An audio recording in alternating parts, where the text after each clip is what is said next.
Hi everyone, Dr. Tara here with my sous chef Graham. We're back for another holiday recipe. I was out, yeah, they see you, buddy. I was out shopping for the holiday with my husband yesterday, and I was at Aldi, and blackberries at Aldi are 79 cents right now. So I bought a whole case of them knowing I could do something with them.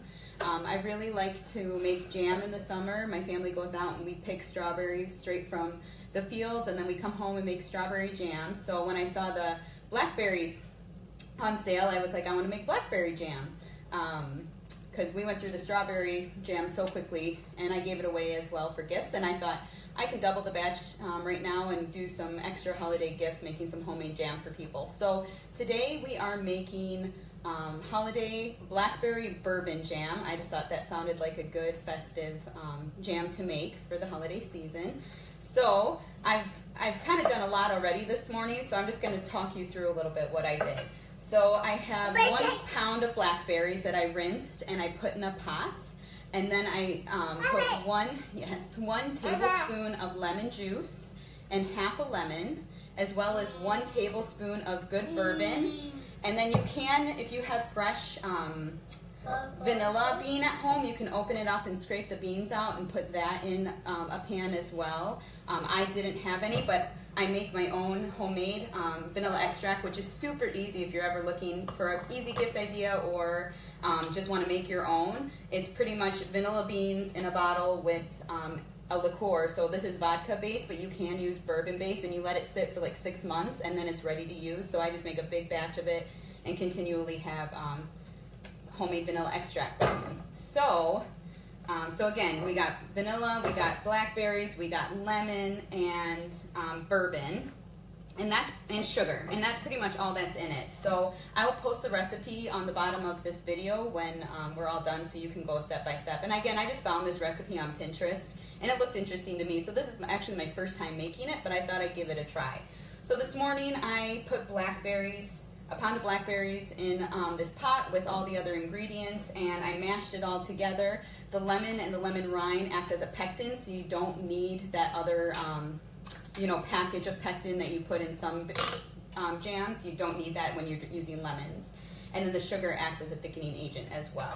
So I put that all in a pot this morning, and I mashed it up with a potato masher and let that sit for a few hours. You can let it sit overnight to let the flavors develop, but I don't have tomorrow off, so I wanted to get this going and get this done today. So then I put this over the burning stove for probably 10-15 minutes until it thickens a little bit. How you know it's thick enough to make a jam with is you put a plate or spoons in the freezer, and after 10-12 minutes you can take that frozen plate or spoon out, and you put a little bit of the jam on the back of the spoon and tilt it. If it doesn't run off quickly, it's thick enough and, well, buddy, come on. Be ready for the setting process. I also had a pot of boiling water here earlier that I prepped my jars in. So you want to boil your jars for about 10 minutes in boiling water just to make sure they're sanitized. So now we're ready. I kind of did everything, so now we're ready to can it. So Graham here is going to help me can. You ready, bud? So I got my sanitized jars. I've already cooked this to a thickening point, so 10-15 minutes, you just boil it. You don't want a lot of bubbles and a lot of foam when you make jam, so kind of get it to that boiling point and then reduce it down. So I have a canning top thing to help get all the substance in there. So I just spoon the jam into a jar. You can use any size jar. I have kind of a whatever is in my cupboard because I'm not going to go buy jars, so I use a few different sizes. And I am just filling this up to the brim. And then you just put a lid on it. And that should, you want this to set like about 24 hours at room temp, and that will self-seal. So then it's ready to go. If you want to keep it in the fridge or the freezer, you can. Otherwise, if the top kind of buckles in, you know it's sealed, and you can kind of keep it at room temp then. Usually I keep mine in the freezer. and then use it as needed. But, oh, I forgot to mention, mine has seeds in it. I asked my husband this morning, I said, do you want a jam with seeds in it, or do you want no seeds? And he said he wanted seeds. So I left all of the seeds, when I mashed it all up, I left it all in there. You can use a cheesecloth with a strainer and then mash the blackberries into another pot through the strainer and get the seeds out if you want a seedless jam, and then just use the juices from that. Or if you want a like semi-seeded, you can take some of those seeds and put it back into the strained juice and have less seeds in general.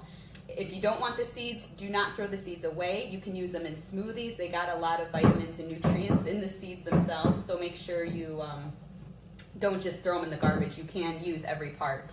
Thank you, buddy. So that is how you make homemade blackberry bourbon jam. Again, blackberries are on sale, 79 cents at Aldi right now, so go pick some up. You can use them in any holiday treat. You know, I just wanted to make some jam as last minute gifts. Not the ones that my son just breathed on, but all right, so I hope you enjoyed this. I will post the recipe underneath this video so you have a step-by-step process on exactly how to do it. Happy holidays and a Merry Christmas.